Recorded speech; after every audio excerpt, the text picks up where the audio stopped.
Hello guys, today I will show you how to set up your React project. The way I usually do it, I prefer to use the Visual Studio Code, and we'll just make it, for example, here in the templates we will make sample or React project, and then that's it.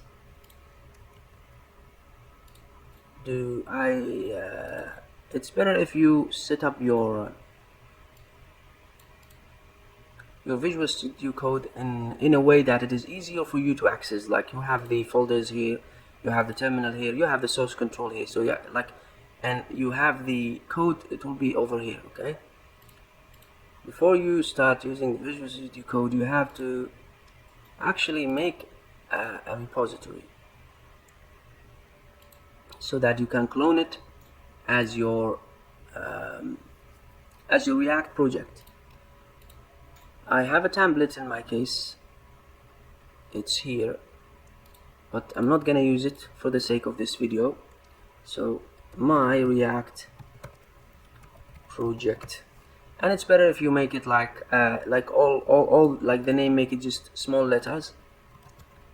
This repo is a React project. Okay, or write whatever you want, make it public, and always add readme. Whatever you write in the description will be in the readme. And usually I do a license, and you better have a license in every repository you make, so that you have a full control over what you make. Now I'm gonna clone it. Git clone, and that's it. And usually just try to make sure that the file you're making or you're cloning the project to is actually small letters also. It's not capital. Okay, why? Because we're gonna use it in installing React. So for the React development here, you go to this page, getting started, and you do the installation from here. You can use the npx command, or you can use the npm. I prefer the npm. You just copy and paste this, and then add dot. The dot will install the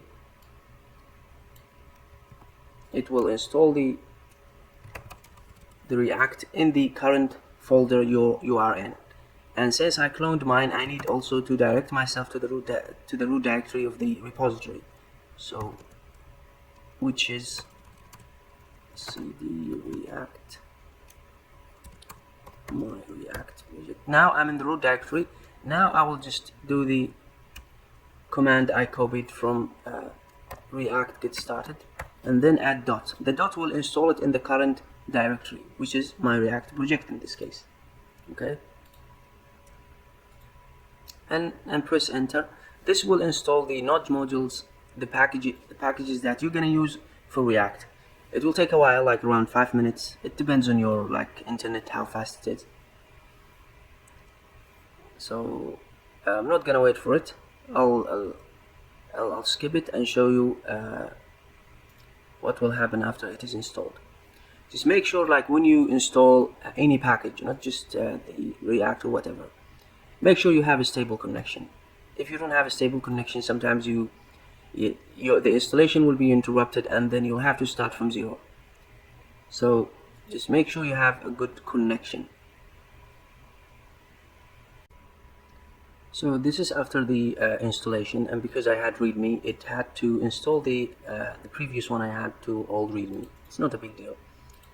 Anyway, after this, you can see the command, like the React installation will install, like git ignore for you will install the source, the public, the package lock, and everything. You can see here, like, the dependencies that are installed. It's all React DOM, and also the script. It has the start, the build, the test. So it's pretty, like, it does a lot of installation for you. So after this, just run. It will even show you here what you need to do, like what command you're gonna have to use in order to test whether this React project is working or not. So in this case it's npm start.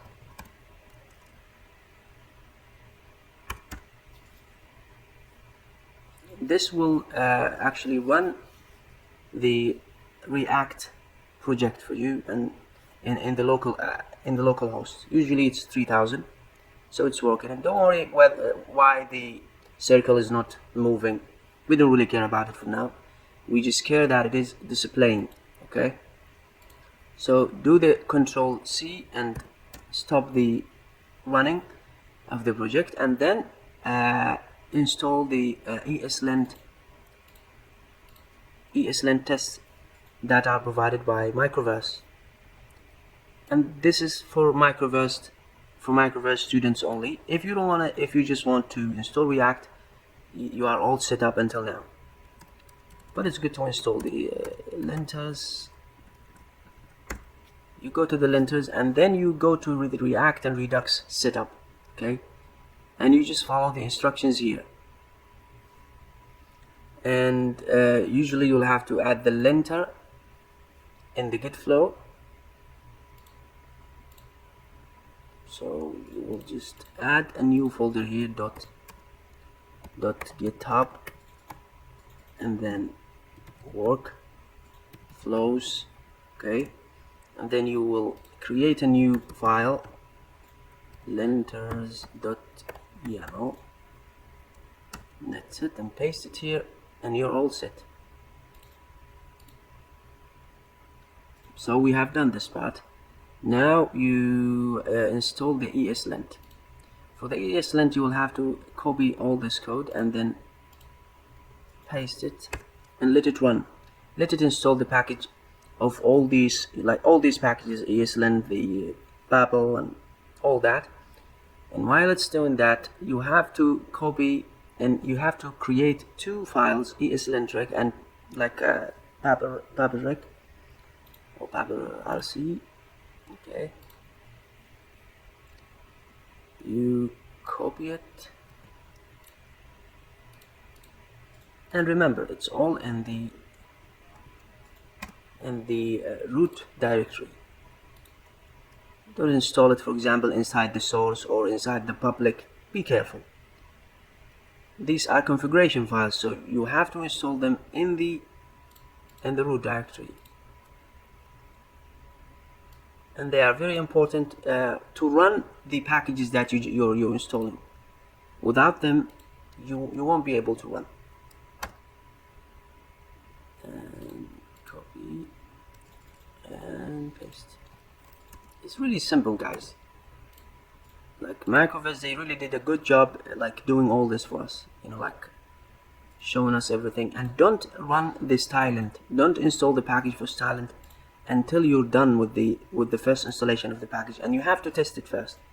Test the eslint first using this command, not the old one that we used to do for JavaScript.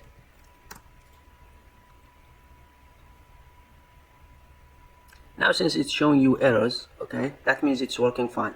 That's perfect. Now you can install the second style, like the second testing, which is stylelint. And while it's running, you have to copy this. You have to make this file in the root directory.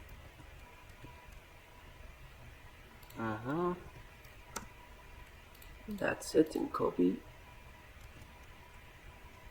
And then paste. Don't change anything, just leave it as it is. So we have the stylelint, we have the eslint, RC, and also we are missing the Babelric. Okay. See, always check.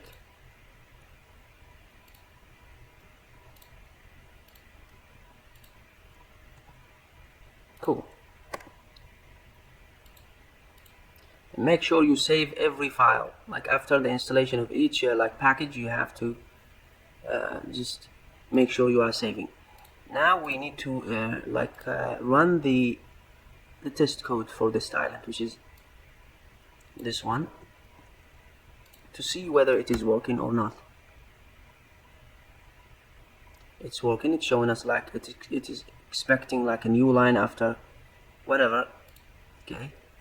Now for Microverse, you just need to remove like some files. Okay, you will see it in the first requirements for the project itself. So now you are all set. Try to test the React again to make sure that it is working even after the installation of the eslint